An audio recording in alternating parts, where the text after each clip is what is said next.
You know, we engage an enemy in three modes.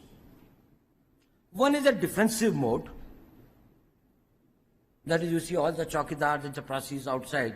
That is, if somebody comes here, we'll prevent him. We will defend this. One is the defensive offense. That is to defend ourselves.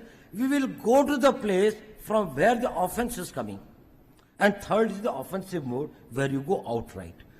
Nuclear threshold is a difficulty in the offensive mode, but not in the defensive offense. While we are working today only in the defensive mode.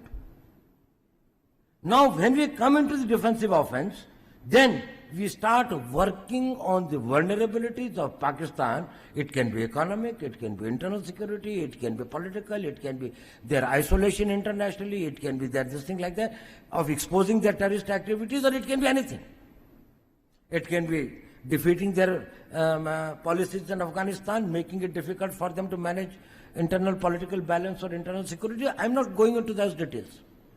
But when you change the engagement from the defensive mode, because in the defensive mode you throw 100 stones on me, I stop 90, still 10 hurt me, and I can never win, because either I lose or there's a stalemate. You start war at your time, you throw a stone when you want, you have a peace when you want, you have the talks when you want. We, if you are in the defensive offense, we will see where the balance of equilibrium is. Pakistan's vulnerability is many, many times higher than of India. Once they know that India has shifted its gear from the defensive mode to defensive offense, they will find that it is unaffordable for them. You can do one Mumbai, you may lose Balochistan.